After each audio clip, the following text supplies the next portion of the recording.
Okay, let us start with the second chapter, that is compound interest without formula. Compound interest without formula. And the third chapter is compound interest with formula. But remember, every example of compound interest without formula should also be solved with compound interest with formula. Because तुमने अगर second chapter अलग से कर दिया पूरा, third chapter अलग से कर दिया पूरा, अब एग्जाम में जब आएगा तो वी मस्ट बी, उसमें कंफ्यूजन नहीं होना चाहिए कि भाई ये विदाउट फॉर्मूला करना है या विद फॉर्मूला करना है. देखो हर क्वेश्चन में नहीं लिखा रहता है कि विदाउट फॉर्मूला करना है, सिर्फ कभी कभी क्वेश्चन लिख के छोड़ देते हैं. It is up to us to choose कि विदाउट फॉर्मूला करना है कि विद फॉर्मूला करना है. तो if I have a choice, कि ये विदाउट फॉर्मूला करना है या विद फॉर्मूला करना है, तो मैं क्या करूंगा. Okay, 90% of the time I will choose with formula, क्योंकि विद फॉर्मूले में टाइम कम लगता है. फॉर्मूला थोड़ा सा डिफिकल्ट है मगर टाइम बहुत कम लगता है, तो no doubt I will solve it with formula. ठीक है, तो इट्स वेरी इंपॉर्टेंट कि हर एक विदाउट फॉर्मूले का क्वेश्चन तुम विद फॉर्मूला के साथ पढ़ो. ओके, इसमें क्या किया, अगर ये विद फॉर्मूला आ जाएगा तो उसमें क्या करना है, ये दोनों चीजें पता होनी चाहिए. तो ये दोनों चीजें, चैप्टर्स अलग अलग नहीं होंगे, ये दोनों एक साथ चलेंगे.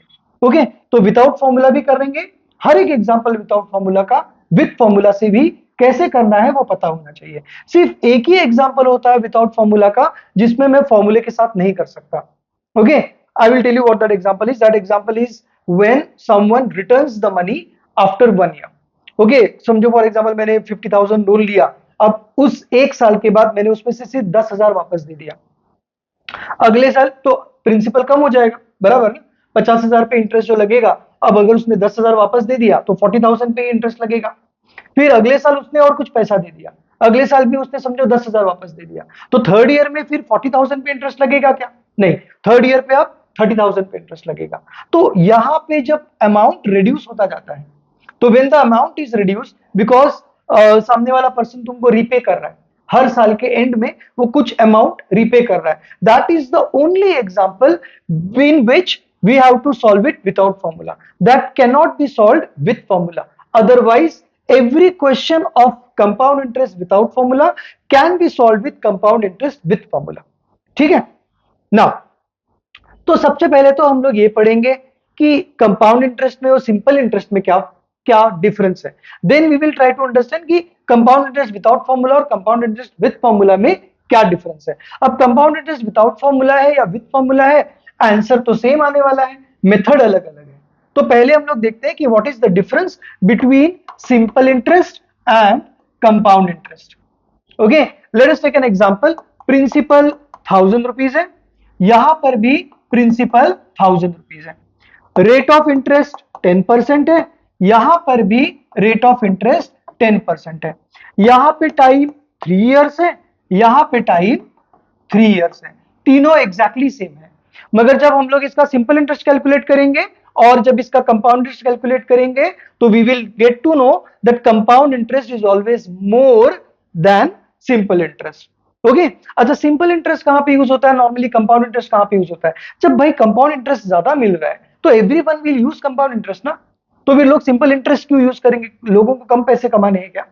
ओके, तो हर कोई कंपाउंड इंटरेस्ट वाले के पास ही जाएगा. तो सिंपल इंटरेस्ट कब यूज होता है, suppose you want to lend some money to your friend, अगर तुमने किसी फ्रेंड को मनी लेंड किया है तो you won't calculate it in compound interest, you will use simple interest.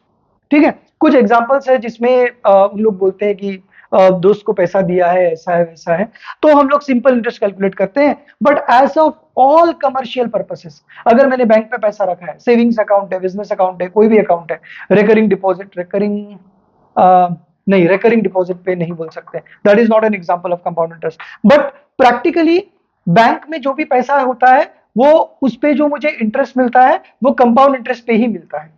Okay, और अगर मैंने किसी दोस्त वोस्त को दे दिया है पैसा तो फिर मैं उससे कंपाउंड इंटरेस्ट पे पैसा नहीं लूंगा, मैं उसको सिंपल इंटरेस्ट पे लूंगा. अच्छा, do we have a choice कि सिंपल इंटरेस्ट लेना है कि कंपाउंड इंटरेस्ट लेना है, no we don't have a choice, हमको ये चॉइस नहीं करनी है, that will be given in our question. तो क्वेश्चन में ये क्लियरली दिया होगा कि सिंपल इंटरेस्ट यूज करना है कि कंपाउंड इंटरेस्ट यूज करना है. ओके, तो इसमें कोई भी हमें डिसीजन नहीं लेना है. तो how do we calculate simple interest, So simple interest can be calculated with the formula P into R into T divide by 100. Principal कितना है 1000 रुपीज, रेट कितना है 10%, what is the time 3 years, divide by 100, 2 0 गए 2 0 गए, 3 into 10 is 300. तो simple interest for 3 years is equal to 300 rupees. एक step में answer मिल गया, बराबर, मतलब एक ही बार में आंसर मिल गया. फॉर्मूला अप्लाई किया, सब्स्टिट्यूट किया, कैलकुलेट कर लिया, आंसर मिल गया. But when we are asked to calculate compound interest, that too without formula, तो ये फॉर्मूला तो सेम यूज होगा. सिंपल इंटरेस्ट का फॉर्मूला और कंपाउंड इंटरेस्ट का फॉर्मूला विदाउट फॉर्मूला जो होता है, फॉर्मूला एग्जैक्टली सेम है, टेक्निक अलग अलग है. तो यहां पे तीनों साल का एक साथ नहीं मिलेगा, यहां पे तीनों साल का 3 years में ये डिवाइड हो जाएगा. First year 1 year, 1 year and 1 year.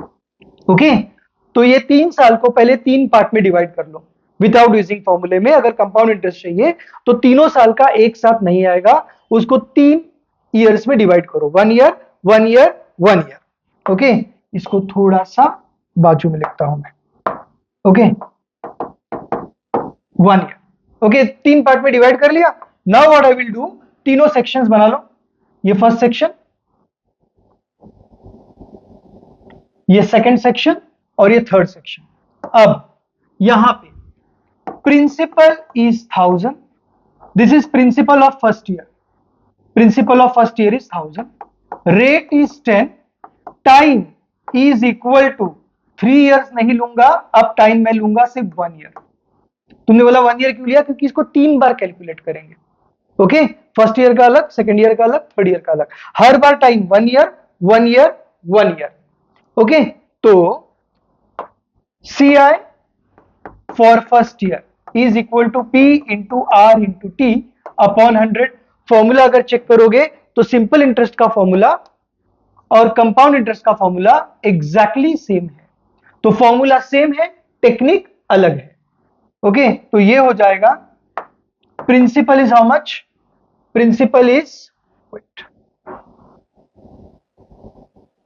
Okay okay, principal क्या है 1000, rate is 10, time is 1 year, divide by 100. 2 zeros गए, 2 zeros गए, 10 into 10 will give you 100. तो CI of first year is 100. CI of first year is what? 100. Okay. Now,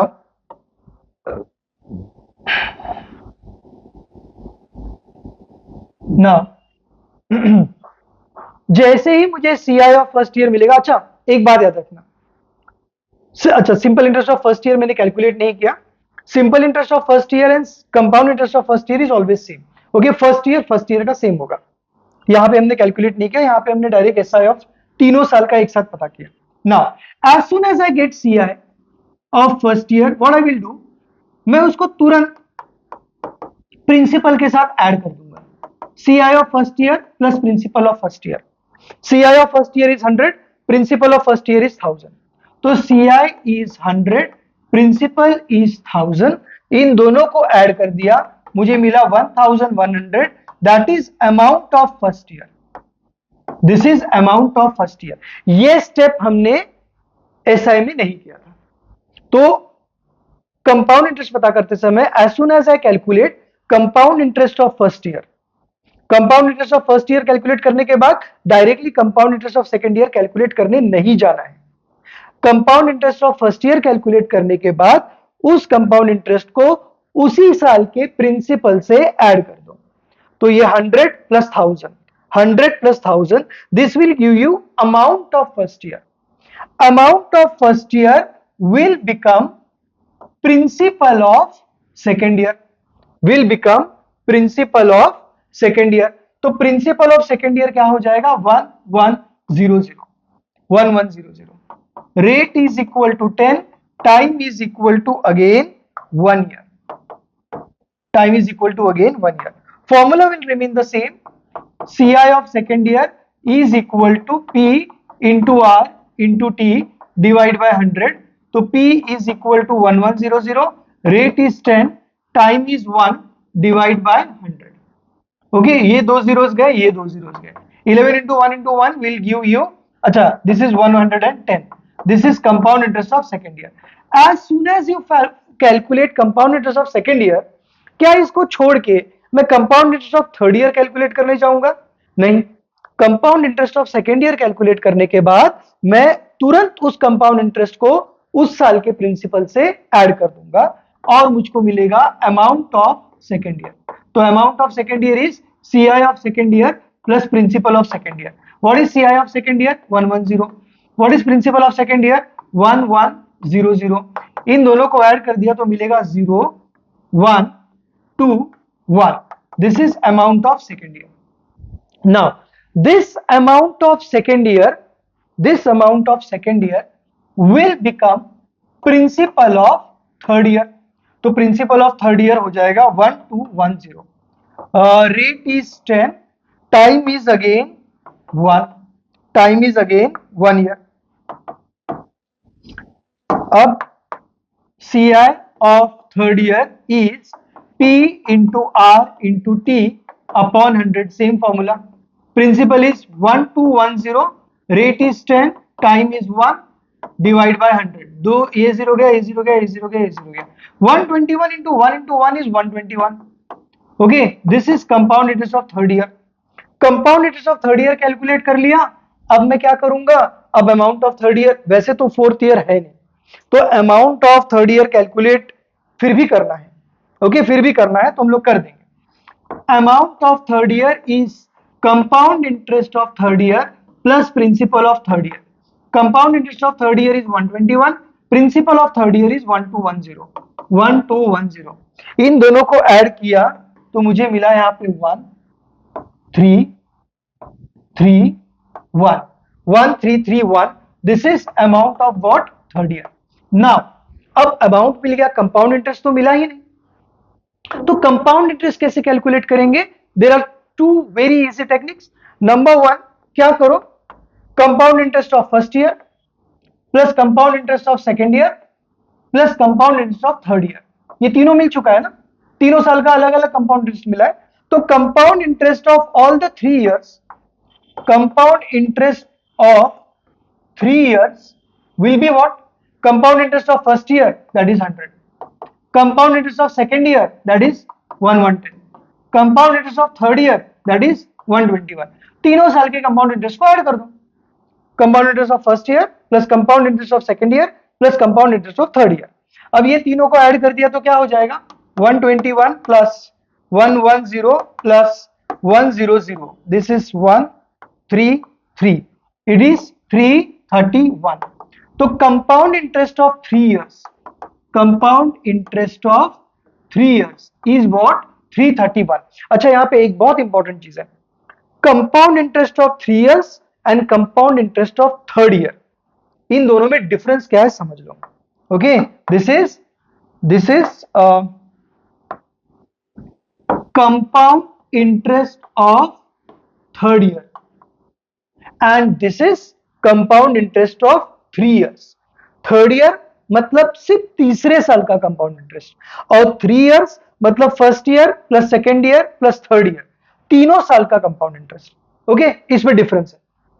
now there is one more way, there is one more method to find out compound interest and that method is final amount. तुमको क्या मिला है? 1331. तो यहां पे ले लो amount of third year, जो फाइनल अमाउंट मिला है, माइनस फर्स्ट अमाउंट जिससे मैंने क्वेश्चन स्टार्ट किया था, that was principal of first year. तो principal of first year is what? 1000. Okay, तो amount of third year minus principal of first year. Last answer क्या मिला था मुझे? लास्ट आंसर मुझे मिला था 1331. This is last answer. और क्वेश्चन सॉल्व करते समय मैंने पहला प्रिंसिपल क्या लिखा था? 1000. तो एकदम स्टार्टिंग के प्रिंसिपल को एकदम लास्ट के अमाउंट से माइनस कर दो. This will again give you 331 which is compound interest of 3 years. Compound interest of 3 years। मैं इधर 3 नहीं लिखूंगा, अगर 3 लिखूंगा तो कंफ्यूजन हो जाएगा, ऐसा लगेगा this is compound interest of third year, तो मैं सिर्फ CI लिखता हूं, तो CI इज इक्वल टू 331 और यहां पे लिखूंगा ऑफ 3 years, ऑफ 3 years। तो कंपाउंड इंटरेस्ट ऑफ 3 years कितना मिला? 331। नाउ चेक करो, सिंपल इंटरेस्ट कितना मिला था 3 साल का? 3 साल का सिंपल इंटरेस्ट मुझे मिला था 300 rupees.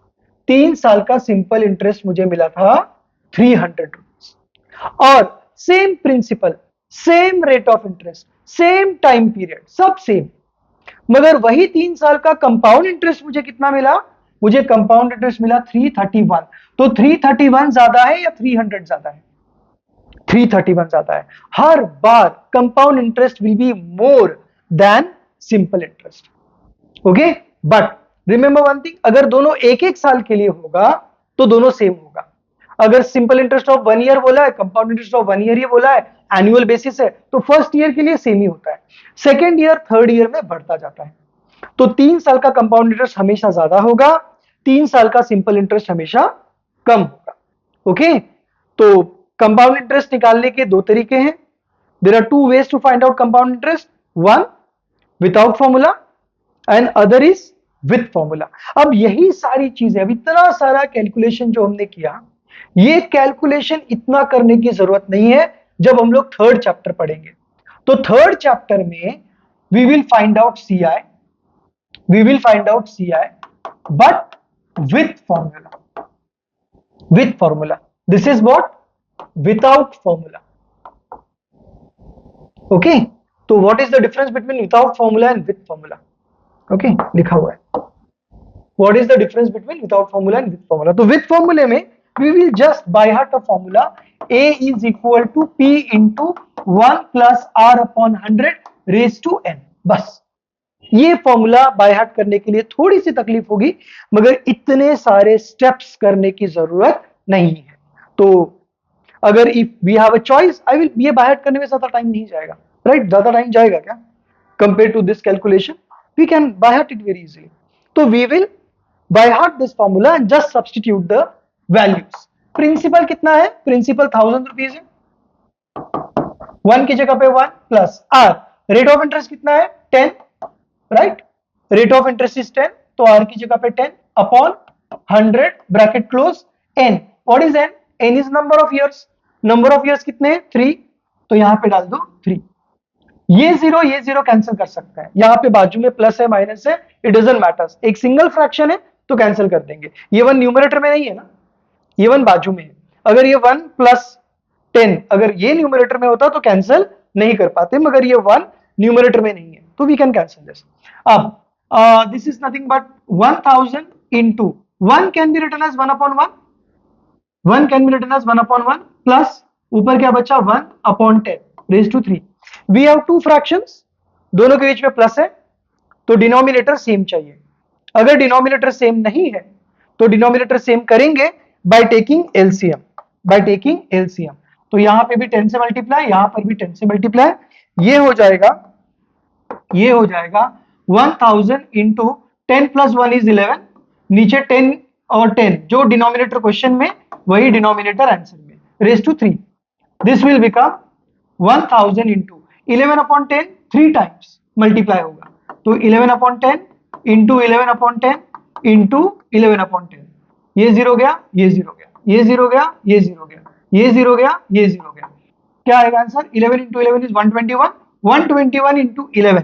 Okay, 121 into 11, 121 into 11, this becomes 121 and 121, sorry, 121 and 121, this is 1331। तो अमाउंट मुझे मिला 1331। ओके, जस्ट 4 स्टेप मैंने किए, 4 स्टेप में मुझे आंसर मिल गया। यहां पर मैंने कम से कम 20 स्टेप्स किए होंगे। ओके, और यहां पे कितने स्टेप किए? Formula, substitution, calculation 2 step, 3 step और आंसर मिल गया।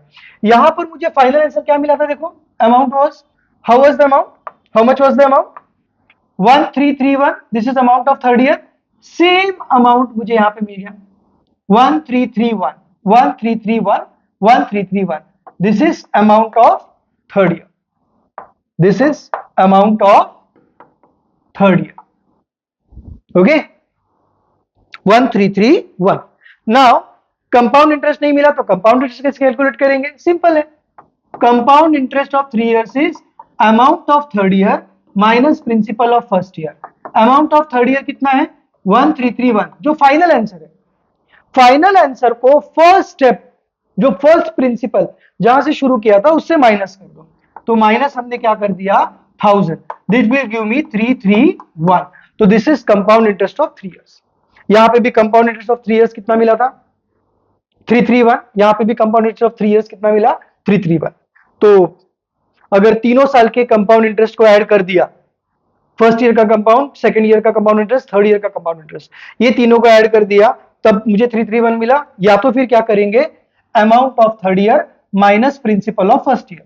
तो amount of third year is 1331 minus 1000, 1331 minus 1000, this again gives me compound interest of 3 years.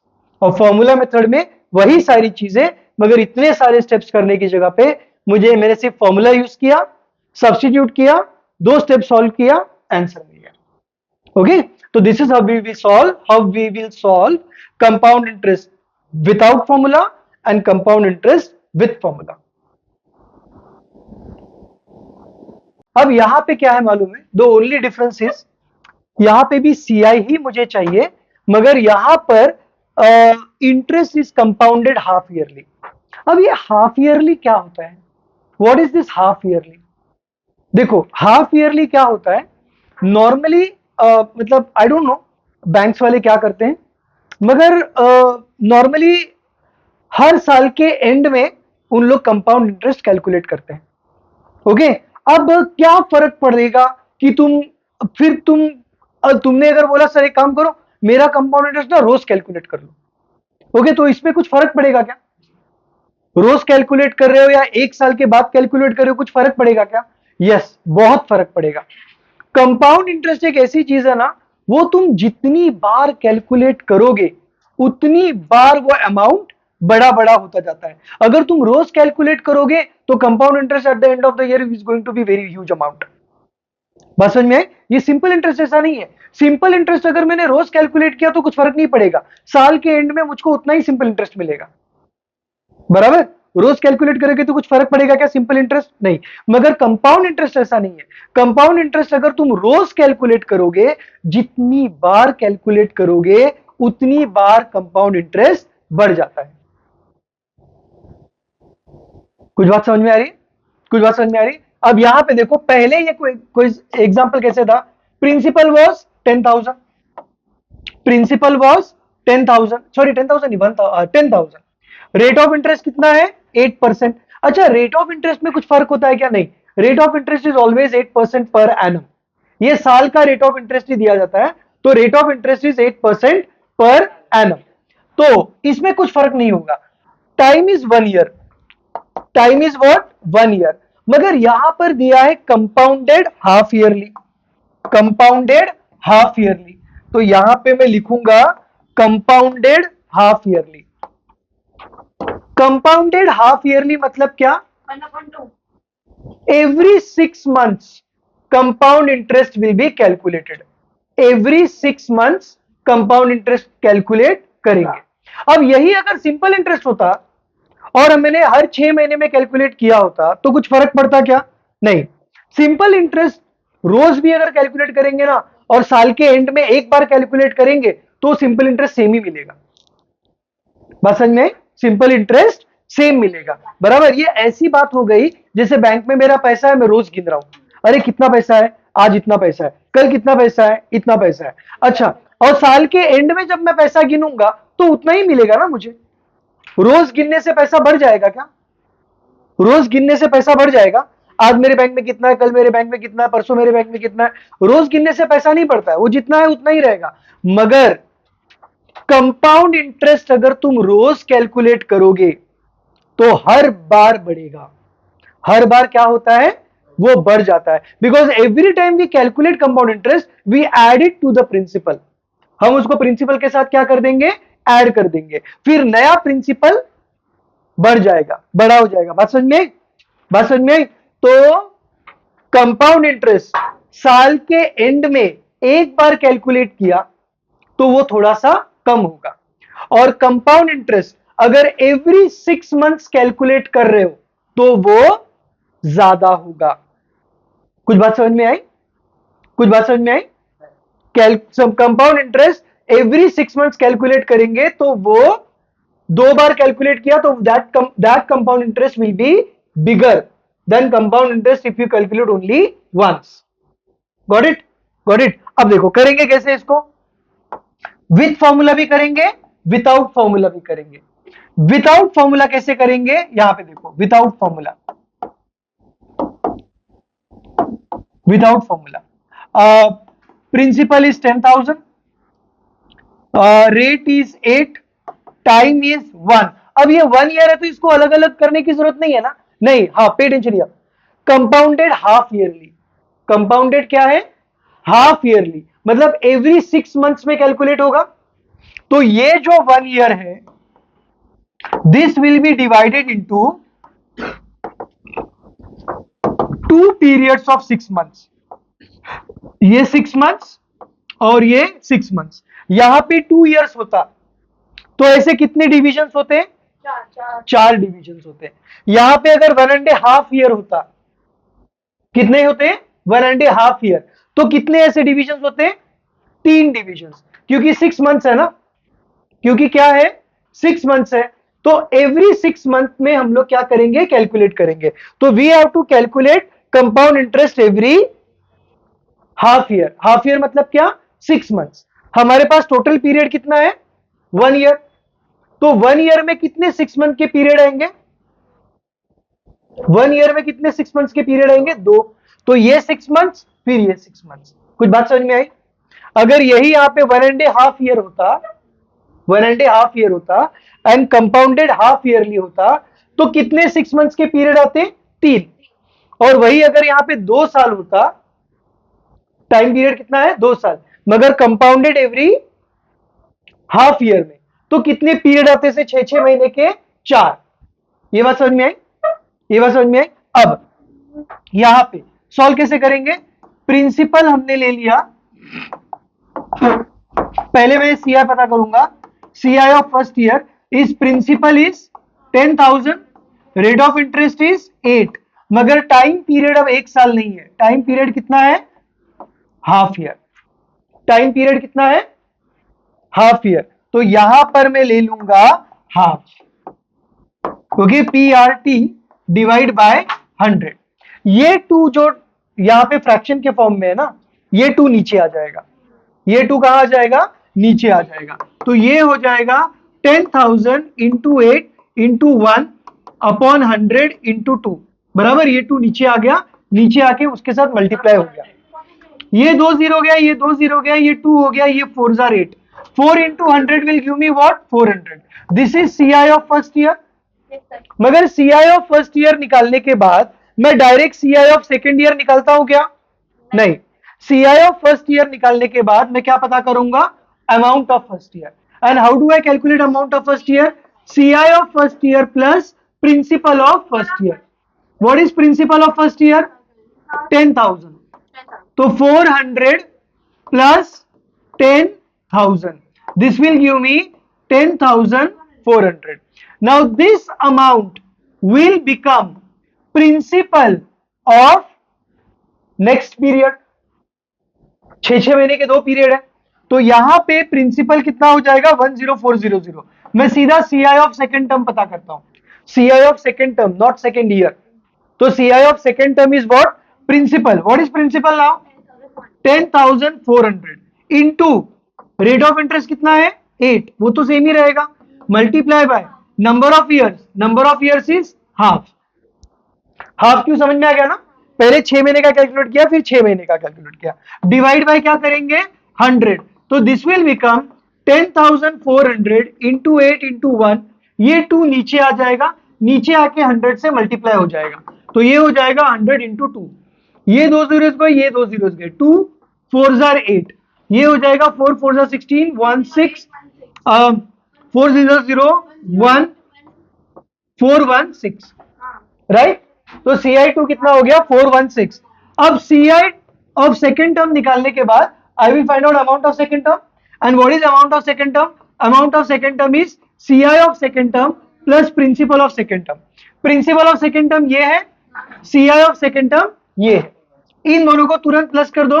CI of second term is 416, principle of second term is 10,400। इन दोनों को हमने add किया, ये हो जाएगा 61801। This is amount of second term. अब हमको क्या चाहिए CI, हमको क्या चाहिए CI? तो last amount minus first principle. Last amount कितना है 10,816। तो यहां पे CI क्या हो जाएगा, यहां पे लिखता हूं मैं CI ऑफ पूरा एक साल, ऑफ द होल 1 ईयर। तो CI of 1 year is equal to, last answer कितना था 10,816 और फर्स्ट स्टेप क्या था 10,000, that is principal of the first year. ये कितना मिला 816। तो this is the CI of 1 year, this is CI of what 1 year. कुछ बात समझ में आई? कुछ बात समझ में आई? बोलो। सर इधर हमने हाफ हाफ ईयर करके क्यों किया, डायरेक्ट मंथली करके? क्योंकि मुझे क्वेश्चन में दिया था compounded every half year. Half year को डिवाइड करके 1 ईयर में करते हैं। हाँ, कंपाउंडेड एवरी हाफ ईयर मतलब हर 6 महीने के बाद कंपाउंड इंटरेस्ट कैलकुलेट होगा। तो एक साल में कितनी बार कैलकुलेट होगा? 2 बार। हर 6 महीने के बाद कैलकुलेट होगा ना। Compounded half yearly. पिछले क्वेश्चन में कंपाउंडेड एनुअली था, पिछले क्वेश्चन में कंपाउंडेड क्या था एनुअली, मतलब साल में एक बार, साल में एक बार। यहां पे कंपाउंडेड क्या है half yearly. Compounded half yearly मतलब हर 6 महीने में कैलकुलेट करेंगे। तो एक साल का अपने पास टाइम था, एक साल में कितनी बार कैलकुलेट होगा 2 बार, फर्स्ट 6 मंथ्स, बाकी के 6 मंथ्स। कुछ बात समझ में आई? अब यही सेम क्वेश्चन फॉर्मूले से कैसे करेंगे, यही सेम क्वेश्चन फॉर्मूले से कैसे करेंगे? पे attention here, formula will be, formula, अब इसमें तुमको थोड़ा सा शायद समझ में ना आए but pay attention here. Formula is A is equal to P into 1 plus R upon 100 raise to N, where N is number of years. मगर याद रखना एक साल का 6 मंथली बेसिस, एक साल का क्या 6 मंथली बेसिस। फॉर्मूला मेथड में ना एक प्रॉब्लम है, फॉर्मूला मेथड में जब भी तुमको नहीं प्रॉब्लम नहीं बोल सकते, बट इसमें अगर सॉल्व करना रहेगा तो कैसे करेंगे? सुनो, प्रिंसिपल कितना है 10,000, 10,000 प्रिंसिपल इज 10,000, तो हमने लिया 10,000 multiplied by 1 plus how much is R 8%, 8 upon 100। Number of years कितना है 1, नंबर ऑफ ईयर्स कितना है 1, तो नंबर ऑफ ईयर्स कितना लिया हमने 1। बट जब भी 6 मंथली होगा, जब भी क्या होगा 6 मंथली होगा, तो फॉर्मूला मेथड में हम लोग क्या करेंगे, इधर 2 से मल्टीप्लाई और इधर 2 से डिवाइड, मतलब ये 8 को 2 से क्या कर देंगे डिवाइड, रेट को 2 से डिवाइड और नंबर ऑफ ईयर्स को 2 से मल्टीप्लाई। ये कब करते हैं, ये कब करेंगे 6 मंथली बेसिस होगा। जब भी 6 मंथली बेसिस होगा तो मैं क्या करूंगा, नंबर ऑफ ईयर्स को 2 से मल्टीप्लाई, नंबर ऑफ ईयर्स को 2 से मल्टीप्लाई और रेट ऑफ इंटरेस्ट को 2 से डिवाइड। कर लोगे भाई? एनुअल बेसिस में ये एडजस्टमेंट करना पड़ता है क्या? नहीं, 6 मंथली बेसिस में ये एडजस्टमेंट करना पड़ेगा। क्या एडजस्टमेंट किया हमने, नंबर ऑफ ईयर्स को 2 से मल्टीप्लाई और रेट ऑफ इंटरेस्ट को 2 से डिवाइड। समझ में आई बात? Every time they ask us 6 monthly basis, every time they ask us 6 monthly basis, number of years को 2 से मल्टीप्लाई, रेट ऑफ इंटरेस्ट को 2 से डिवाइड। हो जाएगा बायट, हो जाएगा बायट। तो ये क्या हो जाएगा आंसर, पे अटेंशन हियर, ये आंसर अब हो जाएगा 10,000 into 1 plus 8 upon 200 raise to 2। इन दोनों को रिड्यूस कर लो, इन दोनों को क्या कर लो, रिड्यूस कर लो. This can be reduce. 2 4s are 8, 100. फिर वापस 2 1s are 2, 2 50, 1/50. अब ये रिड्यूस नहीं हो पाएगा, बराबर ना? नहीं, मैंने किससे किया? 2 4s are 8 और अब इधर 4 आया, 100 आया, तो that is 100 can be divide by 25 आएगा. दिस विल बी 25, बराबर ना? अरे कुछ गलत तो नहीं हो रहा है ना? 1/25. 8 को मैंने 2 से डिवाइड किया तो ऊपर 4 आया, नीचे कितना आया? नीचे भी 2 से डिवाइड किया तो 100 आया. अब ऊपर 4 है, नीचे 100 है, दोनों 4 से डिवाइड हो सकता है ना? दोनों 4 से डिवाइड होता है ना. 4 1s are 4, 4 2s are 8, बचा कितना? 2, तो 4 5s are 20. दूसरी बार मैंने 4 से डिवाइड किया तो ये हो गया 10,000 इंटू 1 प्लस 1/25 रेज टू 2. अब ये हो जाएगा 10,000 into this is nothing but 1/1 plus 1/25. अब इनका एलसीएम क्या होगा? इधर 25 से मल्टीप्लाई किया, नीचे 25 से मल्टीप्लाई किया, ऊपर भी 25 से मल्टीप्लाई किया, तो ये हो जाएगा 10,000. 25 प्लस 1 विल बी 26. 26 नीचे इधर 25 है, इधर 25 है, तो 25 रेज टू 2. अब ये क्या हो जाएगा? अब ये हो जाएगा 10,000 इंटू 26/25 इंटू 26/25. 25 से ये 100 गया, कितना बचा? 4, तो ये 400 हो गया. अब 25 से अब यहां पे जो 400 बचेगा, ये जो 400 ये 25 से हम लोग डिवाइड कर सकते हैं. 25 400 divide by 25 is how much? 6 17. नहीं, अरे 25 4s are 100, 25 4s are 100, 25 8s are 200, 16 होगा. तो 25 से 400 डिवाइड किया, कितना बचा? 16. 16 इंटू 26 इंटू 26, 16 इंटू 26 इंटू 26. कौन करेगा? अच्छा करना पड़ेगा. करो 10816. 10816 पक्का? Okay, 10816. This is amount. This is what? Final amount. Now this final amount minus principal will give me compound interest. Will give me compound interest. Very good. कैसे किया? अच्छा. तो amount of third year minus principal. Sorry, amount of the first year. ये third year थोड़ी है. Annual basis पे तो amount minus principal. Amount is how much? 10816 minus principal is how much? 10,000. That will give me 816. This is compound interest. तो फॉर्मूले method से भी किया, विदाउट फॉर्मूले से भी किया, सेम ही आया. Okay.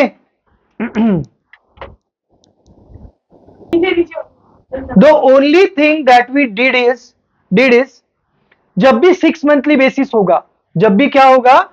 Compounded half yearly. Compounded half yearly मतलब हर 6 महीने में कंपाउंड इंटरेस्ट कैलकुलेट होगा, बराबर?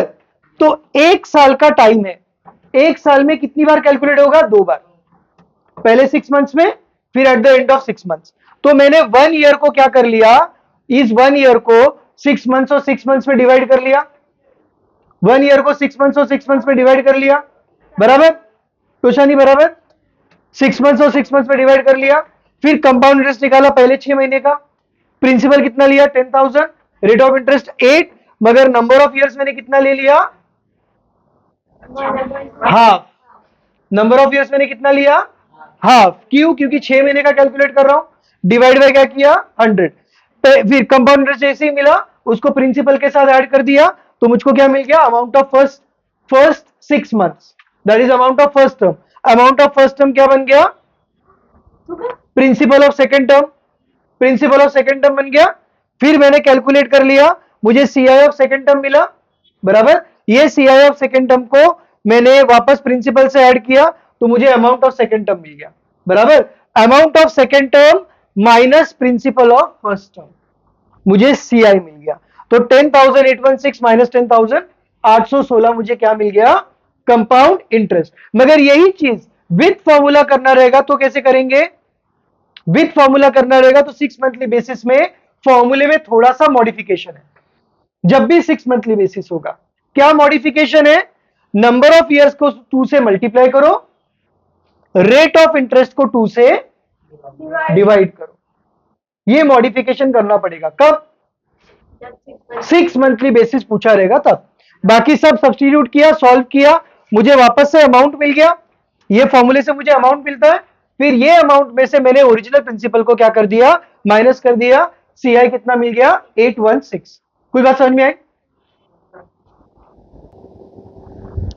Okay, so now here first MCQ, for a particular year the simple interest at 10% is rupees 800, the compound interest for the next year at the same rate is what? Okay, तो first year है, first year on second year. First year का मुझे simple interest दिया है, first year का simple interest दिया है rupees 800, तो फर्स्ट ईयर का simple interest is 800। Second year का क्या पूछा है, कंपाउंड इंटरेस्ट, तो सेकेंड ईयर का मुझको पूछा है कंपाउंड इंटरेस्ट। ओके, अब you think you should know one thing that first year में या फर्स्ट टर्म में, फर्स्ट ईयर में या फर्स्ट टर्म में simple interest and compound interest is exactly same.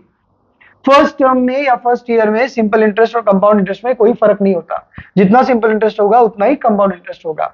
फर्क चालू होगा फ्रॉम द सेकेंड टर्म और the second year. Why I am using the word term, क्योंकि not always do we calculate compound interest on annual basis, sometimes we are asked to find compound interest on 6 monthly basis. तो अगर 6 monthly basis बोलेंगे तो पहले 6 महीने का first term और बाद के 6 महीने का सेकेंड टर्म, तो फर्स्ट ईयर में ही सेकेंड टर्म आ जाता है। तो that is why I am saying कि this can be first year. First year कब होगा, अगर एनुअल बेसिस में है तो यहां पे 10% लिखा हुआ है, तो इट इज 10% पर एनम, तो ये फर्स्ट ईयर का हो गया और ये सेकेंड ईयर का हो जाएगा। अगर 6 मंथली बेसिस होगा तो क्वेश्चन में लिखा रहेगा कि ऑन 6 मंथली बेसिस। ठीक है, तो फर्स्ट टर्म या फर्स्ट ईयर का सिंपल इंटरेस्ट और फर्स्ट टर्म या फर्स्ट ईयर का compound interest is exactly same. तो compound interest of first year is given to us and compound interest of the second year is asked to us. तो how can I do it, अच्छा इसको formula method से अगर करने जाएंगे तो ये थोड़ा सा कॉम्प्लिकेटेड हो जाएगा। It can be done very easily without formula. तो विदाउट फॉर्मूला हम लोग कैसे यूज करेंगे, सबसे पहले जो दिया है लेट अस यूज दैट। तो दिस इज सी आई, तो C I of first term is equal to P into R into T divide by 100। What is principal, principal is not given to us. Rate of interest दिया हुआ है, rate of interest कितना है 10%, तो rate of interest is 10, time is 1 year. Okay, even though 2 साल का है, अब जब हम लोग विदाउट फॉर्मूला यूज करते हैं तो वो 2 साल को स्प्लिट करेंगे, फर्स्ट ईयर का अलग, दूसरा फर्स्ट ईयर का अलग। 3 साल का अगर पूछा होता तो फर्स्ट ईयर फर्स्ट ईयर का एक कॉलम, सेकेंड ईयर का सेकेंड कॉलम, थर्ड ईयर का थर्ड कॉलम, मगर सब में time period 1 year 1 year 1 year. तो 3 ईयर अगर दिया होता तो 1 ईयर 1 ईयर 1 ईयर के 3 कॉलम बनते। ओके, यहां पर 2 साल दिया है तो 1 ईयर और 1 ईयर के 2 कॉलम बनेंगे। This is how we solve without formula.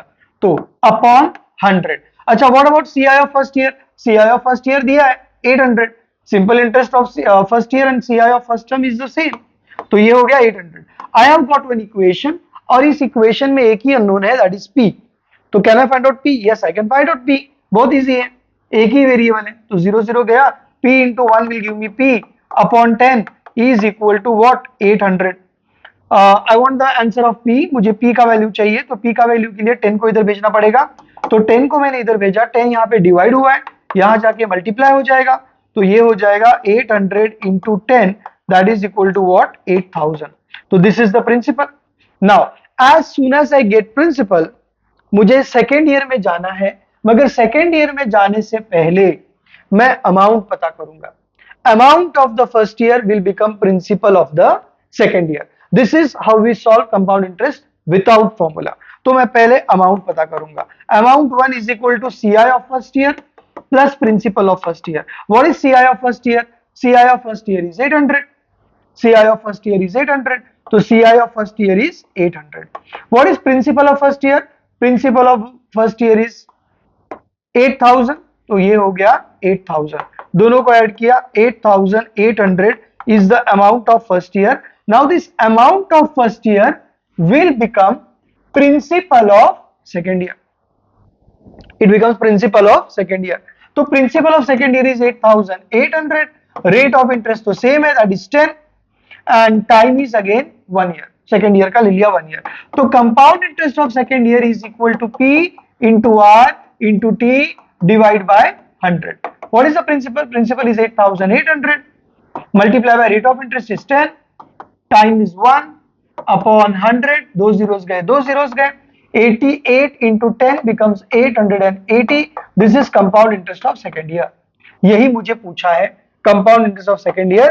मुझे compound interest of second year मिल गया 880. But suppose अगर तुमको थर्ड ईयर का भी दिया होता, ओके, थर्ड ईयर का भी कंपाउंड इंटरेस्ट पता करने बोला होता, तो हम लोग क्या करते हैं? हम लोग पता करते हैं amount of second year. As soon as you find out compound interest of second year, सीधे थर्ड ईयर के लिए नहीं जाना है. कंपाउंड इंटरेस्ट पता करने के बाद अमाउंट ऑफ सेकेंड ईयर पता करेंगे. अमाउंट ऑफ सेकेंड ईयर क्या हो जाएगा? Compound interest of second year plus principal of second year. Okay, this will become compound interest of second year is 880 plus principal of second year क्या है? 8800. इन दोनों को add करेंगे तो अमाउंट मिलेगा. This amount will become principal of the third year. Okay, but now one thing is very important. चलो ये पूछा नहीं है. We can solve this whole sum in 2 steps. ये पूरा सम 2 स्टेप में सॉल्व कर सकते हैं. वो 2 स्टेप में सॉल्व करने के लिए फॉर्मूला दिया हुआ है. फॉर्मूला दिया है पेज नंबर 37 में. Okay, page number 37 of Selina, page 37 of Selina में फॉर्मूला दिया हुआ है. फॉर्मूला दिया हुआ है when succeeding compound interest on और succeeding amount are given.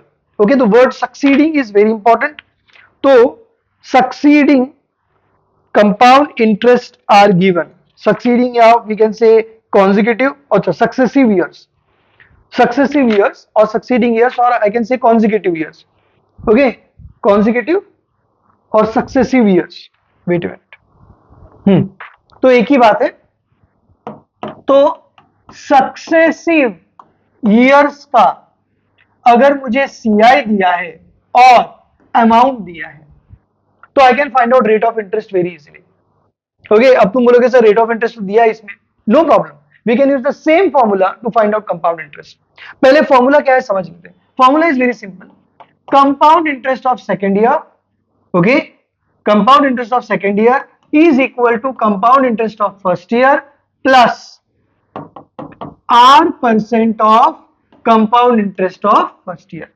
Okay, यहाँ पे फर्स्ट ईयर होगा तो यहाँ पे सेकेंड ईयर होगा, यहाँ पे सेकेंड ईयर होगा तो यहाँ पे थर्ड ईयर होगा, यहाँ पे थर्ड ईयर होगा तो यहाँ पे फोर्थ ईयर हो गया. इसको बोलते हैं सक्सेसिव ईयर्स. यानी एक के बाद एक, एक के बाद एक, सेकेंड और थर्ड, थर्ड और फोर्थ, फर्स्ट और सेकेंड, फर्स्ट और सेकेंड, ये सक्सेसिव ईयर्स है. अगर सक्सेसिव ईयर्स का कंपाउंड इंटरेस्ट दिया है तो you can directly find out rate of interest just in one step. Okay, this is given in page number 37. Page number 37 में देखो यहां पर नीचे दिया हुआ है फॉर्मूला. तो this is what the formula says. Compound interest की जगह पे तुम अमाउंट भी यूज कर सकते हो. You can also use amount. Amount of second year is equal to amount of first year plus R% of amount of first year. Amount of third year is equal to amount of first year, sorry, amount of third year is equal to amount of second year plus R% of amount of second year. तो ये successive होने चाहिए बस. यहां पे देखो compound interest of second year चाहिए था. Compound interest of second year मुझे पता नहीं था, तो मैंने compound interest of second year लिख दिया because I don't know. What is compound interest of first year? Compound interest of first year is 800. तो यहां पर मैंने लिख दिया 800 plus R% of compound interest of first year. What is R%? R is given to us. R is given as 10%. तो R मैंने ले लिया 10% of compound interest of first year, which is what? 800. तो ये हो जाएगा 800 plus 10 upon 100 into 800. ओके, ये दो जीरोस गए, ये दो जीरोस गए, 10 इंटू 8 मुझे मिल जाएगा 80, और ये 800, 800 plus 80 gives me 880. This is compound interest of second year is 880. कितने स्टेप्स लगे? 1 2 3 4, 4 स्टेप में सम सॉल्व कर दिया. अगर ये फॉर्मूला बाय हार्ट कर लोगे तो this will become very easy. This is the formula, तो this will become very easy. अगर फॉर्मूला नहीं बाय हार्ट करोगे, सिंपल इंटरेस्ट से भी कर सकते हो. सिंपल इंटरेस्ट से करने जाएंगे तो थोड़ा कैलकुलेशन बढ़ जाएगा, ज्यादा नहीं है इसमें भी, कम ही कैलकुलेशन है. ओके, कम ही कैलकुलेशन है. ठीक है, now okay, so remember this formula. Okay, we will use this formula again in this same MCQ. Now we will move to the second one.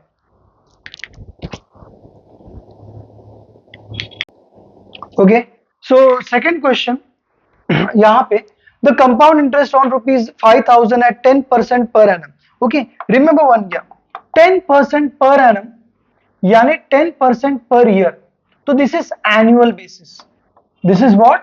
Annual basis, यानी कंपाउंड इंटरेस्ट साल में एक बार ही calculate होगा eight the end of the year. But time period मुझे दिया है 6 महीने का, यानी सामने वाले ने पैसे सिर्फ 6 महीने के लिए ही रखे. तो even though bank will calculate the interest after 1 year, हमको कंपाउंड इंटरेस्ट पता करना है कि 6 महीने में कितना होता है. तो 6 महीने में तो भाई हम कंपाउंड इंटरेस्ट कैलकुलेट करेंगे ही नहीं, क्योंकि कंपाउंड इंटरेस्ट हम लोग 1 साल के बाद कैलकुलेट करेंगे. ओके, मगर ऐसा जब क्वेश्चन आएगा तो आई can use compound interest on 6 monthly basis. Okay, और कुछ फर्क भी नहीं पड़ेगा, answer will be same. Okay, तो अगर 6 मंथ्स पूछा है, 6 मंथ्स पूछा है, तो either you calculate compound interest on 6 monthly basis, तब भी सेम है, और if you take time period of half year तब भी सेम है. ओके, तो बोथ विल बी सेम. तो यहां पे compound interest is P for the first term is P into R into T divide by 100. Principal हमने कितना लिया है? 5,000. Rate of interest is 10. Time is not 1, क्योंकि टाइम यहां पे 6 महीने में ही सामने वाला पैसे विड्रॉ कर रहा है. बैंक कैलकुलेट करेगी आफ्टर 1 ईयर, क्योंकि this is 10% per annum. Okay, तो टाइम हो गया हाफ, डिवाइड बाय 100.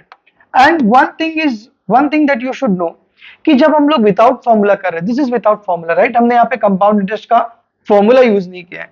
जब विदाउट फॉर्मूला कर रहे हैं या इवन विथ फॉर्मूला भी कर रहे हैं, और अगर मुझे 6 मंथ्स का पूछा है ना कंपाउंड इंटरेस्ट, तो मैं 6 मंथली बेसिस का ही टेक्निक यूज करता हूं. तो if compound interest of 6 months is asked, I will use the technique of 6 monthly basis. Okay, answer will be same. तो ये दो जीरोस गए, ये दो जीरोस गए. 50 into 10 is 500 multiply by half. तो 500 multiply by half is nothing but 500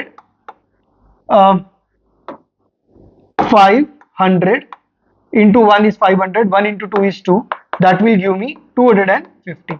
तो this is the answer without formula. तो कंपाउंड इंटरेस्ट मुझे मिल गया फर्स्ट टर्म का, कंपाउंड इंटरेस्ट मुझे मिल गया फर्स्ट टर्म का. यही चीज अगर विथ फॉर्मूला करने जाए, तो कैसे करेंगे? A is equal to P into 1 plus R upon 100 raise to N, where N is what? Number of terms और नंबर ऑफ ईयर्स. ओके, यहां पे वैसे तो पर ईयर पूछा है, दे have asked us per year. तो जब भी पर एनम दिया होता है तो मैं नॉर्मली इधर मल्टीप्लाई बाय 2 और रेट को डिवाइड बाय 2 नहीं करता हूं. बट हमको टाइम पीरियड दिया है 6 मंथ्स, तो टाइम पीरियड अगर 6 मंथ्स दिया है तो फॉर्मूले में I have to calculate on 6 monthly basis. Okay, very important. Even though question में एनुअल बेसिस है, the question is of annual basis, इसमें 6 मंथली बेसिस कहीं पर भी लिखा नहीं है. Okay, rate of interest per annum है, यानी एनुअल बेसिस है, मगर because the time period is 6 months, I will use the formula of 6 monthly basis. तो 6 मंथली बेसिस का फॉर्मूला क्या है? नंबर ऑफ ईयर्स को 2 से मल्टीप्लाई कर दो, रेट को 2 से डिवाइड करो. Shall I repeat, number of years को 2 से मल्टीप्लाई करो, रेट को 2 से डिवाइड करो। अब ये क्या हो जाएगा, ये हो जाएगा principal. What is principal? Principal is 5000 multiply by 1 plus rate of interest, rate of interest is 10 upon 2 into 100, ये हो जाएगा 200 raise to n into 2। How much n? n कितना है? 6 मंथ्स है, तो 6 मंथ्स मतलब क्या हो जाएगा? Half year. 6 मंथ्स मतलब हाफ ईयर मल्टीप्लाइड बाय 2। ये 2 और ये 2 हम लोग 6 मंथली बेसिस में ही यूज करते हैं, हम लोग एनुअल बेसिस में यूज नहीं करते। मगर यहां पे क्वेश्चन में एनुअल बेसिस दिया है, मगर मैंने फॉर्मूला 6 मंथली बेसिस का यूज किया है। क्यों? क्योंकि टाइम पीरियड इज 6 मंथ्स, तो जब टाइम पीरियड 6 मंथ्स होगा तो 6 मंथली बेसिस का ही फॉर्मूला यूज करेंगे। ओके, तो ये 2 और ये 2 कैंसिल हो गया, ये हो जाएगा 5000 इंटू ये 0 कैंसिल हो गया, दिस इज 1/20, तो 1 plus 1/20। I will take LCM, यहां पे 1 है, डिनोमिनेटर सेम करने के लिए मुझे क्या करना पड़ेगा? नीचे मल्टीप्लाइड बाय 20, न्यूमरेटर को भी multiplied by 20।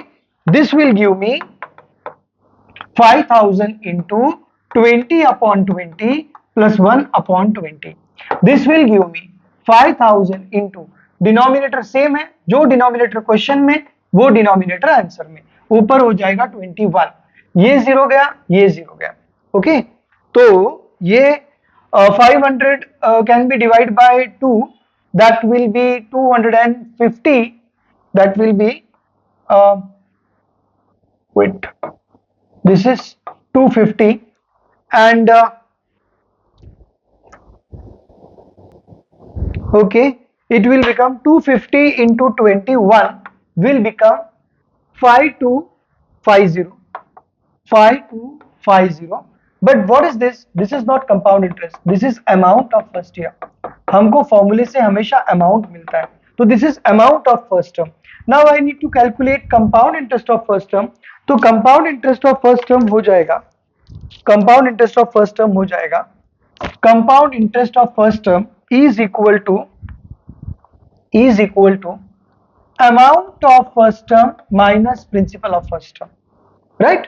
Amount is equal to CI plus P, तो CI हो जाएगा अमाउंट माइनस प्रिंसिपल। तो what is the amount? Amount is 5250, तो 5250 minus principal of first term. What is principal of first term? 5000, तो minus हमने क्या कर लिया? 5000, तो this will give me 250 which is compound interest of first term। तो I can solve it with formula, I can solve it without formula, but without formula is very easy। but दोनों में हमने एक चीज सीखी कि अगर even though the rate of interest has been given on annual basis, question में कहीं पर भी नहीं लिखा है कि 6 मंथली बेसिस कैलकुलेट करना है, 6 मंथली बेसिस पे कैलकुलेट करना है, मगर फॉर्मूला मैंने यहाँ पे 6 मंथली बेसिस का लगाया। क्यों? क्योंकि time period was 6 months. So whenever the time period is 6 months, I will use the formula of 6 monthly basis। Okay? और यहां पर तो कुछ फर्क ही नहीं पड़ता है, यहां पे तो 6 मंथली बेसिस पूछा है, एनुअल बेसिस पूछा है, तो व्हाट आई विल डू, मैं नंबर ऑफ ईयर्स बढ़ा दूंगा, मगर टाइम तो हाफ ईयर ही लूंगा। अगर 6 मंथली बेसिस लिया तब भी हाफ, और अगर 6 मंथ्स पूछा है तब भी हाफ। ओके,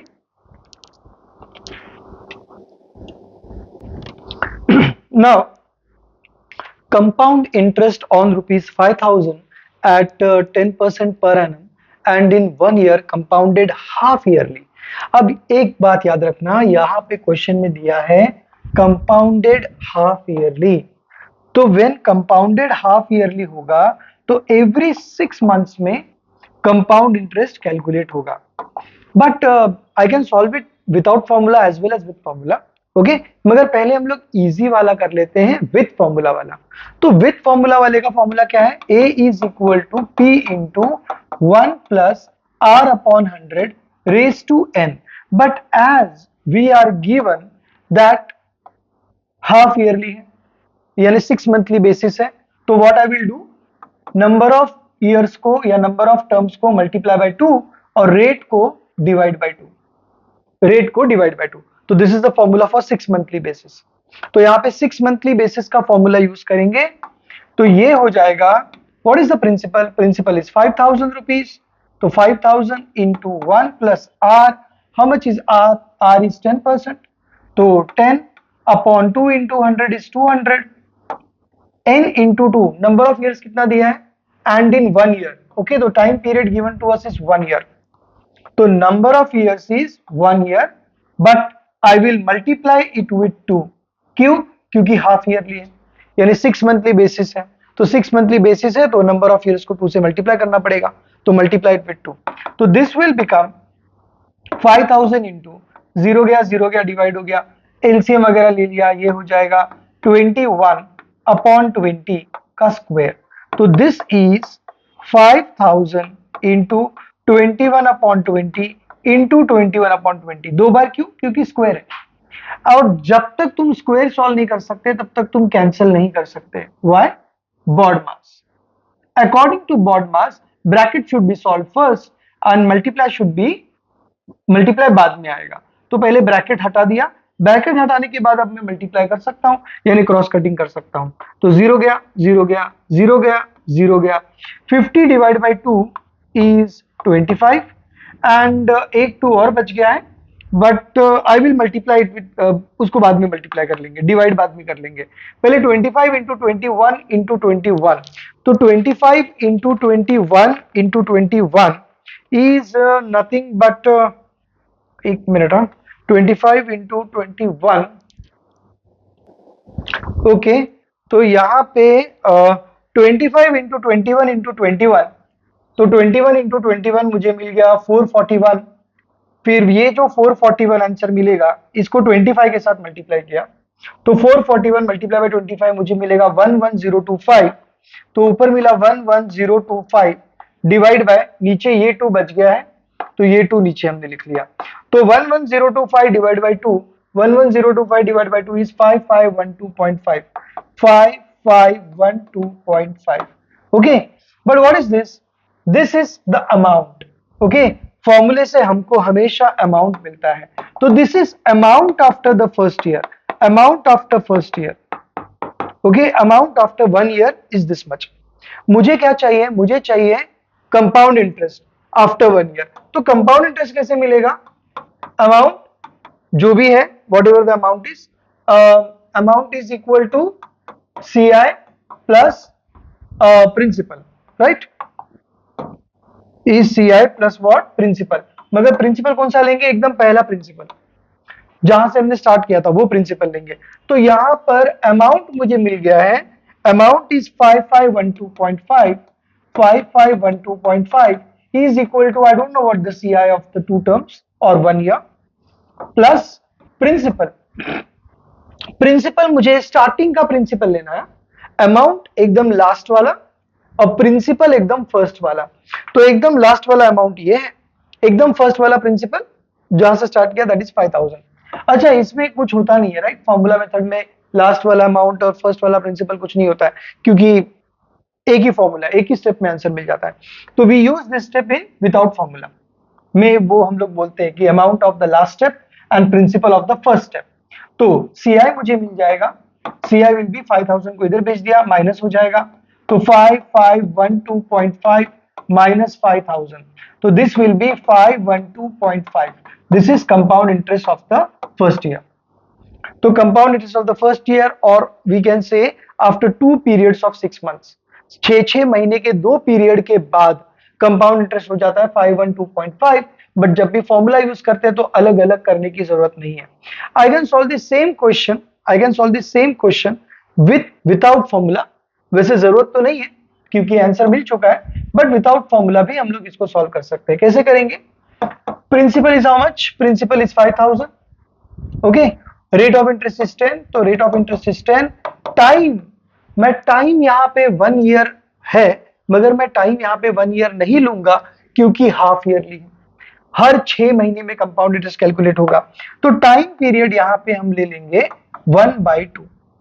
अब तुम बोलोगे सर यहाँ पे तो टाइम पीरियड हमने 1 लिया, क्योंकि ये फॉर्मूला है ना, फॉर्मूला में तो टोटल टाइम लेते हैं डायरेक्टली, तो डायरेक्टली कितने साल के बाद का चाहिए? 1 साल के बाद का चाहिए, तो यहाँ पे number of years is 1, okay, सिर्फ हाफ ईयरली बेसिस है इसलिए मल्टीप्लाई बाय 2, मगर जब विदाउट फॉर्मूला करेंगे तो अगर 6 मंथली बेसिस है तो पूरा जो भी टाइम पीरियड होगा उसको 6 मंथ्स और 6 मंथ्स में डिवाइड करेंगे। तो एक साल में कितने 6 मंथ्स होते हैं? 2 6 मंथ्स होते हैं। तो यहां पर पहले हाफ ईयर का, तो compound interest for the first term is equal to P into R into T divided by 100. What is principal? Principal is 5,000. Rate of interest is 10. Time is half. Divide by 100. ये दो zeros गए, ये दो zeros गए. 50 into 10 is 500. 500 divided by 2 is 250. This is compound interest of the first term. पहले 6 महीने का हो गया। ओके, पहले 6 महीने का क्यों निकाला? क्योंकि 6 मंथली बेसिस है, तो हर 6 महीने में निकालेंगे। मगर टोटल टाइम 1 साल का है, तो 1 साल में 6 महीने का एक, 6 महीने का एक। अब हम लोग पता करेंगे amount. Amount is equal to CI of the first term plus principal of the first term. CI of the first term is 250, principal of the first term is 5000।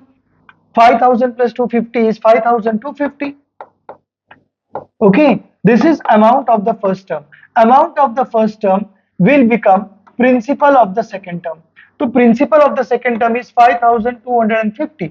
Okay, rate of interest is 10. Rate of interest is 10. Time is again half years. Time is again half years. Okay, ये 6 महीने का पहले, ये 6 महीने का बाद में। अब what is CI2? CI2 is equal to same formula P into R into T divided by 100. Principal is how much? 5250. Rate of interest is 10 and time is half. Divide by 100. ये 0 गया, ये 0 गया, ये 0 गया, ये 0 गया। 525 divide by 2. 525 divide by 2 ये हो जाएगा 2 2s are 4, 1 2 6 are 12. Okay, 2 are 4, 2 6 are 12. 2 2s are 4.5. तो compound interest of the second term is 262.5। तो टोटल कंपाउंड इंटरेस्ट कैसे हो गया? Total compound interest is compound interest of the first term plus compound interest of the second term. तो compound interest of the first term is 250 and compound interest of the first term is 250 and compound interest of second term is 262.5. so this will give me 5 2 5 plus 5 10 10 plus 1 11 2 2 4 5 512.5। यहां पर भी 512.5 मिला, यहां पर भी 512.5 मिला। Same answer with formula, without formula. With formula direct एक step में आंसर मिल गया, एक ही बार कैलकुलेट किया, मगर अमाउंट मिलता है, उस अमाउंट में से प्रिंसिपल को माइनस करना पड़ेगा, तब मुझे कंपाउंड इंटरेस्ट मिलेगा। मगर वही विदाउट फॉर्मूला अगर यूज करूंगा, this is without formula, this is without formula. तो विदाउट फॉर्मूला में एक साल को 2 6 मंथ्स में डिवाइड करेंगे। ओके, एक साल का टोटल पूछा है बट 6 मंथली बेसिस पूछा है, तो 2 6 मंथ्स में डिवाइड करेंगे। पहले सीआई ऑफ फर्स्ट ईयर, फिर CI of the first term plus principal of the first term will give me amount of first term. Amount of first term will become principal of the second term. और solve कर लिया, फिर CI of first term plus CI of second term, हमको मिलेगा total CI, that is 512.5. I can also calculate यहाँ पे amount पता कर लूंगा, अमाउंट पता करने के बाद फर्स्ट प्रिंसिपल को माइनस कर लूंगा, then again I will get CI of first year, sorry 1 year.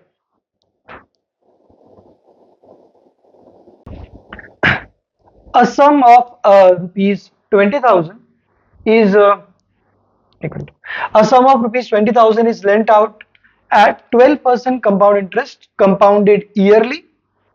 The compound interest accrued in second year will be what? Now one thing is very important here, you have to stress on this word. तो 2 साल का CI नहीं पूछा है, what they have asked us is just second year का CI क्या है. There is a difference. अगर 2 साल का CI पूछते, if they have asked us कि what is the CI after 2 years, तो मैं फर्स्ट ईयर का CI और सेकेंड ईयर का CI दोनों को ऐड करता, but they haven't asked us CI of 2 years, they have asked us just CI of second year, यानी फर्स्ट ईयर का CI नहीं लेना है, सिर्फ सेकेंड ईयर का CI लेना है. नाउ अगर हमने फॉर्मूला यूज किया तो फॉर्मूले में तो एक स्टेप में आंसर मिल जाता है, तो हमको दोनों साल का एक साथ कंपाउंड इंटरेस्ट मिल जाएगा, राइट. अगर मैंने फॉर्मूला यूज किया A इज इक्वल टू, अगर मैंने फॉर्मूला यूज किया A is equal to P into 1 plus R upon 100 raise to N, okay, अब पहले 6 मंथली बेसिस है क्या एनुअल बेसिस से देख लो। तो यहाँ पे लिखा है उन्होंने कंपाउंडेड ईयरली। कंपाउंडेड ईयरली मतलब साल में एक बार कैलकुलेट होगा, तो this is not 6 monthly basis. तो यहाँ पे मल्टीप्लाई बाय 2, यहाँ पे डिवाइड बाय 2 करने की जरूरत नहीं है। वो कब करते हैं, जब 6 मंथली बेसिस में होगा तब। अब ये तो एनुअल बेसिस में, तो formula will remain the same. अब इसमें नंबर ऑफ ईयर्स में क्या दे दूंगा, 2। बाकी सब सब्स्टिट्यूट कर दूंगा। प्रिंसिपल कितना है, principal is 20,000 rupees. 1 plus what is rate of interest, rate of interest is 12 upon 100 raise to 2। ये कैलकुलेट करूंगा तो मुझे 2 साल के बाद का अमाउंट मिल जाएगा। तो मुझे पूरे 2 साल का अमाउंट मिल जाएगा। फिर उस 2 साल के अमाउंट में से मैं प्रिंसिपल माइनस करूंगा तो मुझे कंपाउंड इंटरेस्ट ऑफ 2 इयर्स मिलेगा। मगर मुझे यहां पे compound interest of only second year चाहिए, फर्स्ट ईयर का नहीं चाहिए। तो this will be complicated with formula. ये कॉम्प्लिकेटेड होगा, तो I will solve this without formula. तो विदाउट फॉर्मूला कैसे करेंगे भाई, 2 साल का है तो 2 साल का है तो इसको 2 पीरियड में डिवाइड कर लेंगे, 1 year and 1 year. Okay, this is what we do. Annual basis है तो 2 साल का है तो 1 ईयर का कॉलम अलग, सेकेंड ईयर का कॉलम अलग। ओके, यहां पे what is the principal, principal is 20,000 rupees. This is the principal of the first term और the first year. Rate of interest is 12, time is equal to 1। तो compound interest of first year will be P into R into T upon 100. So what is the principal? Principal is 20,000 into rate of interest is 12, time is 1 upon 100. दो zeros गए, दो zeros गए। 200 into 12 into 1 will give me 2,400. This is compound interest of the first year. जैसे ही compound interest of the first year मिलेगा, directly हम लोग second year पे जाएंगे क्या, नहीं। Compound interest of the first year के बाद हम लोग अमाउंट ऑफ फर्स्ट ईयर पता करेंगे, that is compound interest of first year plus principal of first year. Compound interest of first year is 2,400 plus principal of the first year is 20,000 rupees. तो ये 20,000 rupees को मैंने add कर दिया। तो 20,000 plus 2,400 will give me 22,400. So this amount will become principal of second year. तो second year का principal है 22,400, right? Okay.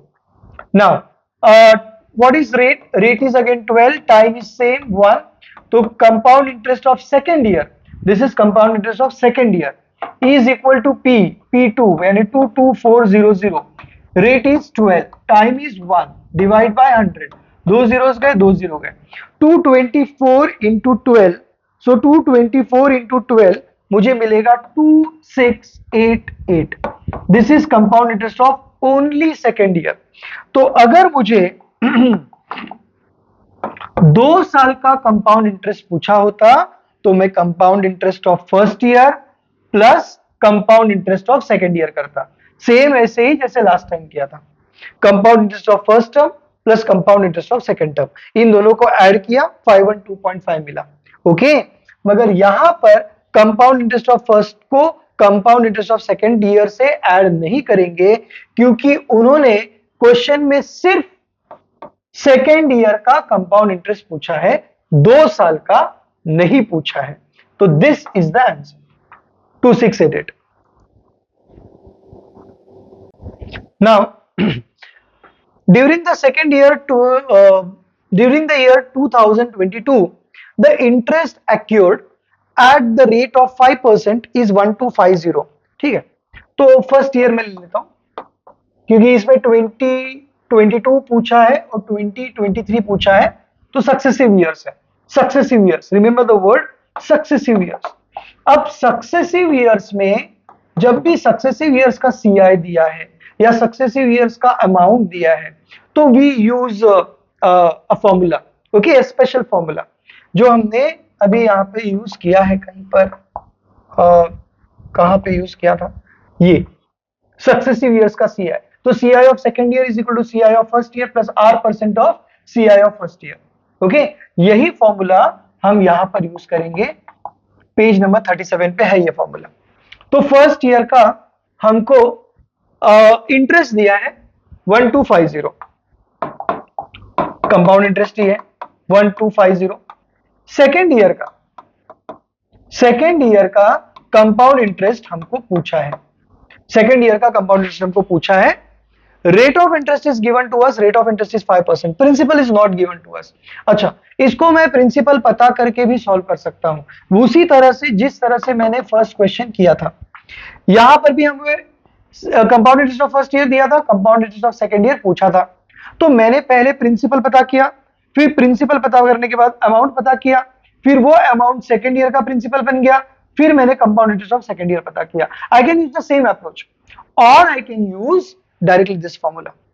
जब भी सक्सेसिव ईयर्स का सीआई दिया है या सक्सेसिव ईयर्स का अमाउंट दिया है तो I use this formula, because very easy, 4 step में आंसर मिल जाता है।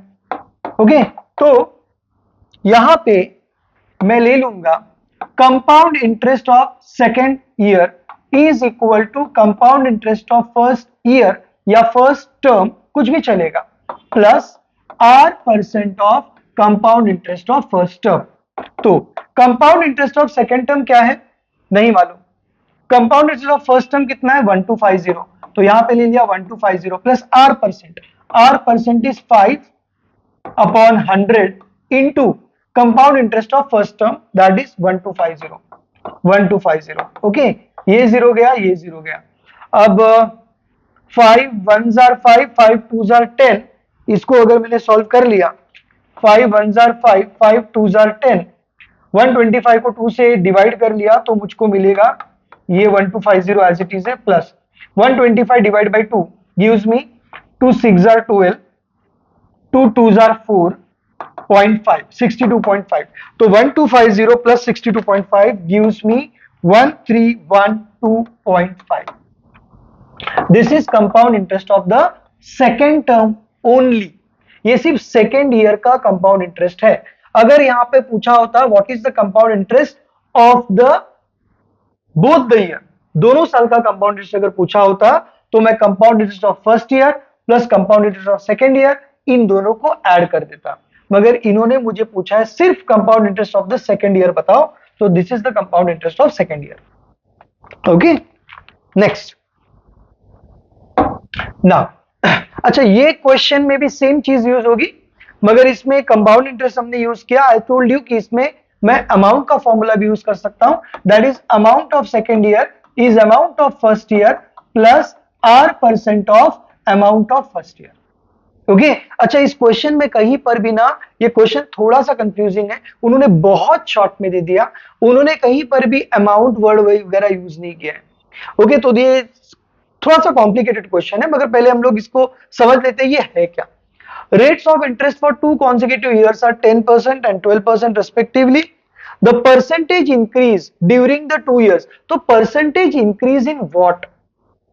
Percentage increase in rate of interest नहीं, रेट ऑफ इंटरेस्ट तो दिया हुआ है, पहले साल का 10%, सेकेंड साल का 12%, तो what are they asking, what is the percentage increase they are asking? Percentage increase in compound interest नहीं, कंपाउंड इंटरेस्ट भी नहीं है, यहां पे they have asked us percentage increase, सिर्फ परसेंटेज इंक्रीज है, तो this is percentage increase in the amount.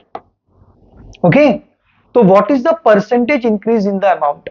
First year का अमाउंट क्या था, सेकेंड ईयर का अमाउंट क्या था, फिर उन दोनों अमाउंट का डिफरेंस पता करना है, फिर डिफरेंस पता करने के बाद उसका परसेंटेज पता करना है।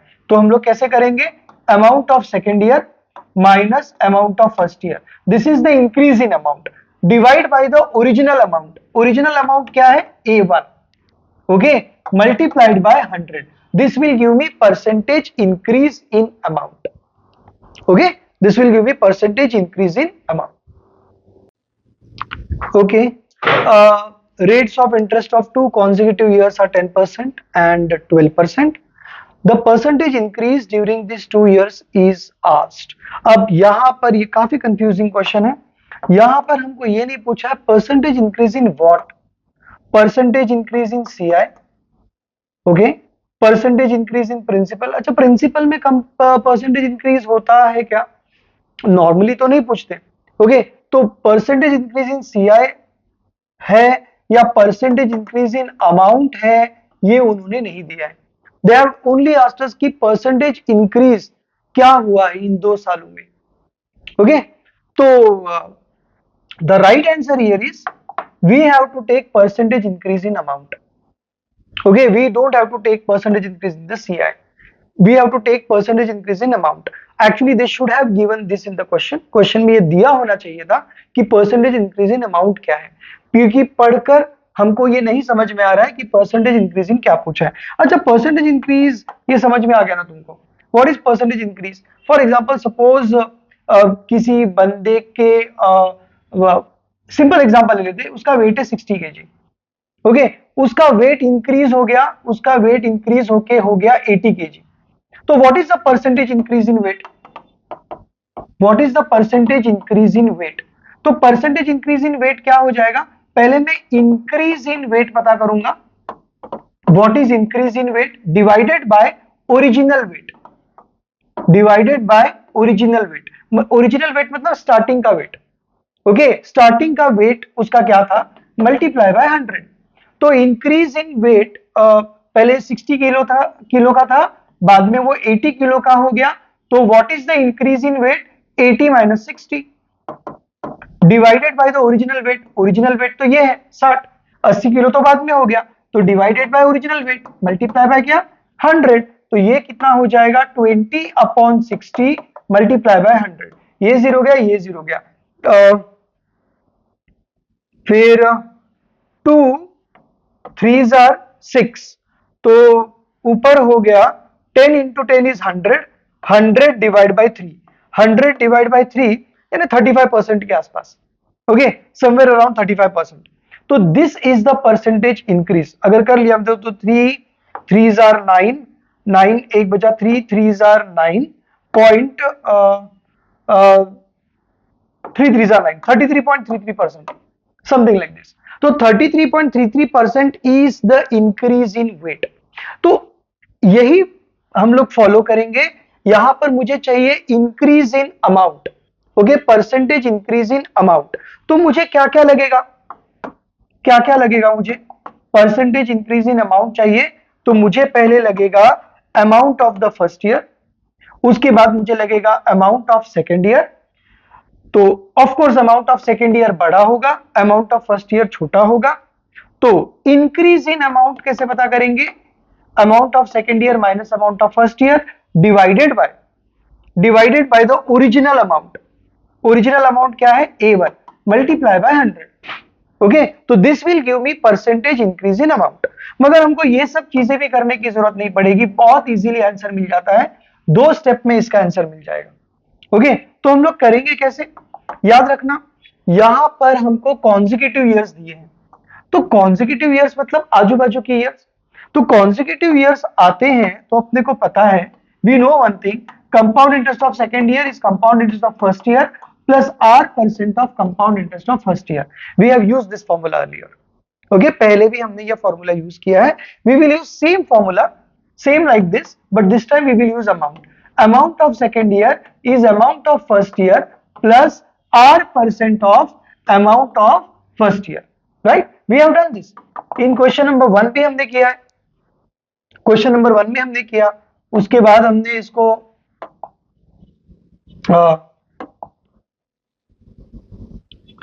उसके बाद हमने क्वेश्चन नंबर 5 में भी किया है. Compound interest of second year is equal to compound interest of first year plus R% of compound interest of first year. तो CI की जगह पे मैं अमाउंट भी ले सकता हूं, तो यहां पे मैंने ले लिया अमाउंट.